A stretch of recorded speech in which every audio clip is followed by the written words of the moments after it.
In March of 1974, nearly 29 years after the guns of World War II fell silent across the globe, one man remained locked in combat deep within the humid, unforgiving jungles of Lubang Island in the Philippines. Second Lieutenant Hiroo Onoda of Japanese Imperial Army continued his solitary war. His uniform hung in tatters.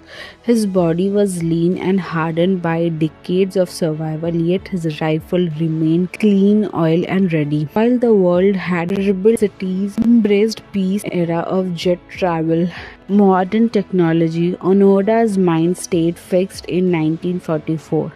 For him, the war had never ended. He scanned every shadow of American troops, every local farmer for a potential collaborator.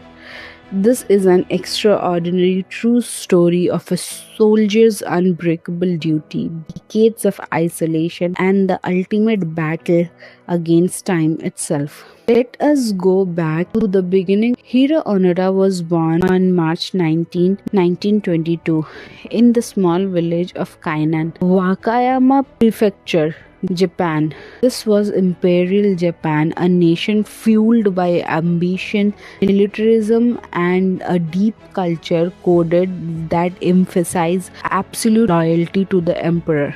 From a young age, children like Onoda were instilled with values where surrender carried the ultimate shame and debt in service to the nation was the highest honor. Onoda enlisted in the Imperial Japanese Army in 1940. At the age of 18, he quickly stood out and was selected for elite intelligence and commando training. He underwent rigorous preparation at the Nakano School, specifically the Futamata branch, an institution decided to producing specialists in espionage, guerrilla warfare, sabotage and survival behind enemy's line. There Onoda mastered skills that would sustain for decades, living off the land, gathering intelligence, conducting hit and run operations, and maintaining mental discipline under extreme isolation. Unlike standard infantry training that often stressed suicidal charges, Nakano emphasized cunning, endurance, and autonomous mission execution. His commanders prepared him for the possibility of being cut off for years. In late December 1944, as Japan faced mounting defeats in the Pacific, Onoda, now a second lieutenant, was deployed by Lubang Island, a small strategically located island southwest of Manila in the Philippines. The island featured rugged terrain, dense jungle, mountain, and scattered villages. Onoda's group included 3 other soldiers, Private Yuichi Akatsu, Corporal Soichi Shimada, and Private First Class Kinshichi Kozuka. Their mission was clear: disturb and destroy enemy operations. They were to sabotage airfields, piers, and supply lines and harass Allied forces through guerrilla tactics while awaiting the return of the main Japanese army. Before departure, Onoda received his final faithful orders from his commanding officer. Looking him in the eye, the major instructed, "You are absolutely forbidden to die by your own hand. It may take 3 years, it may take 5, but whatever happens, we will come back for you. Until then, so long as you have one soldier, you are to continue to lead him. You must not surrender under any circumstances." These words would echo in Onoda's mind for the next 29 years, becoming the unbreakable anchor of his existence. The situation of Lubang deteriorated rapidly. In February 1945, American and Philippine forces launched an assault on the island. Most Japanese troops were killed or captured. Onoda and his small group retreated into the interior mountains and dense jungle. They split from larger unit and operated as an independent cell. When Japan officially surrendered in August 1945 after the atomic bombing of Hiroshima and Nagasaki, the news never reached these isolated holdouts.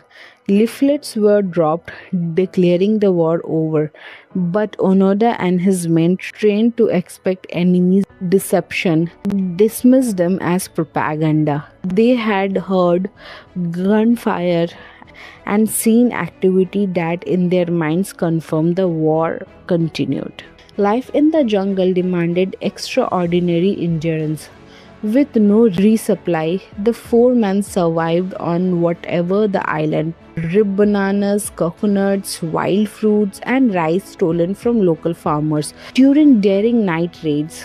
To secure protein, they occasionally slaughtered a cow, carefully drying the meat in the sun so it would last for months. They built makeshift shelters from the branches and leaves, constantly moving to avoid detection. Clothing wore out, shoes disintegrated, and they fashioned replacements from the available material. Diseases, insects, heavy rain, and the constant threat of discovery tested their limits daily. Yet their discipline held. They maintained their weapons meticulously. Onoda's rifle would still fire perfectly decades later. Tensions in the local population escalated. Onoda viewed Philippine villagers, police, and anyone moving through the jungles as enemy combatants or a collaborator aiding the Americans. Over the years, raid for food and supply led to violent confrontations. Onoda and his men are estimated to have killed more than 30 local people and injured around 100 in clashes they believed were part of the ongoing war. These incidents created lasting trauma on Lubang Island, where Onoda was both a mysterious jungle ghost and a source of fear. One by one, his companions fell away. In 1949 or 1950, after years of hardship, Private Yuichi Akatsu separated from the group and eventually surrendered to authorities. Onoda saw this as potential betrayal and became even more cautious. Corporal Suichi Shimada was wounded in earlier skirmishes but survived for the time under Onoda's care.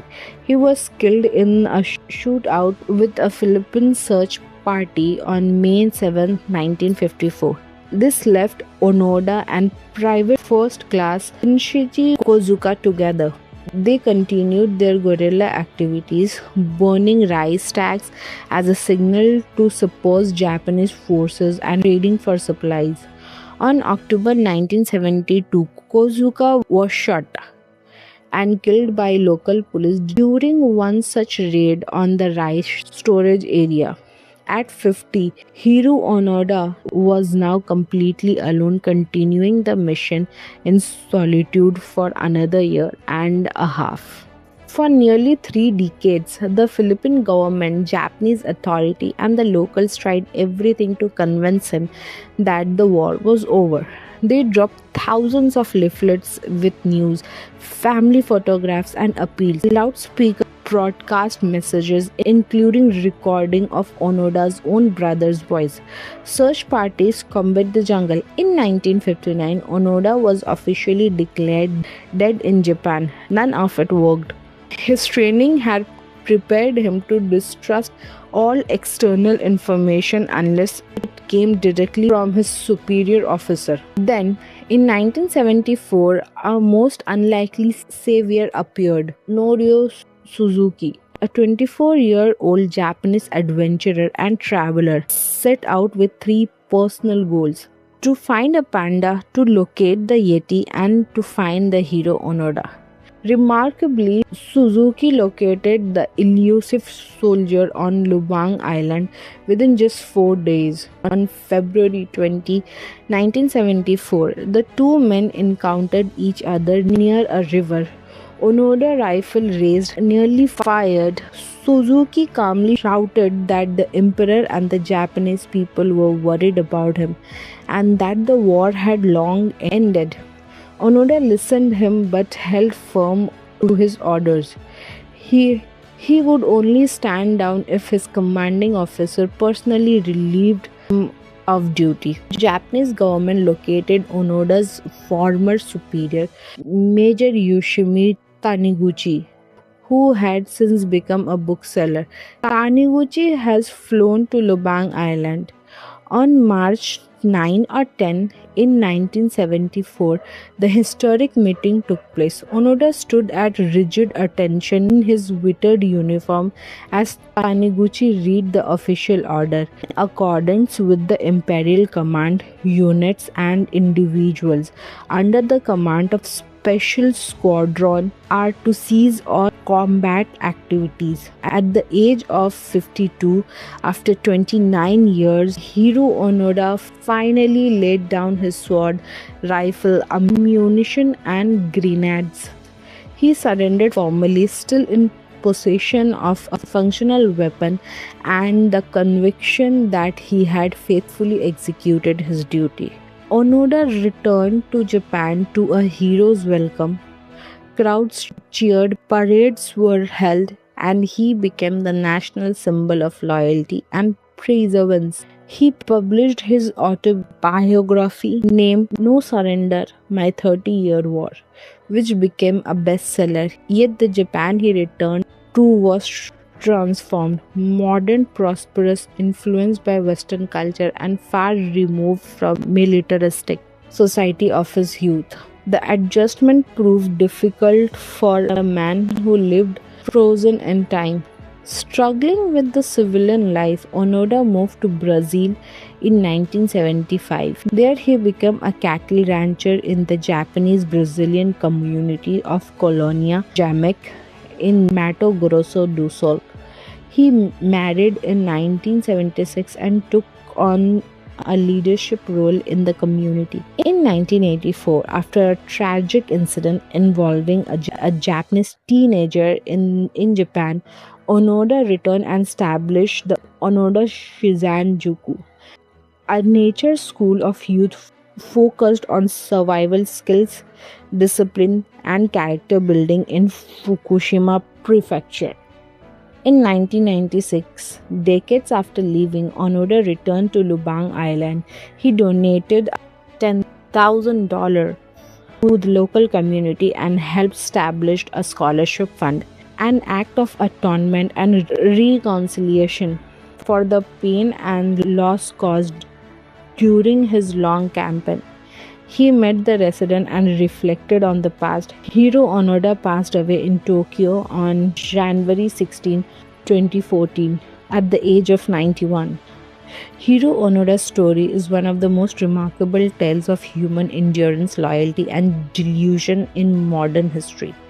While Japan surrendered in 1945, Onoda technically continued his war until 1974, only to discover he had been fighting the passage of time itself. He remains a controversial figure, a hero of duty to some, a tragic holdout whose actions brought suffering to others. His life reminds us of the power of conviction, the cost of war, and how one man's unwavering sense of mission can stretch across nearly 3 decades of solitude in the jungle.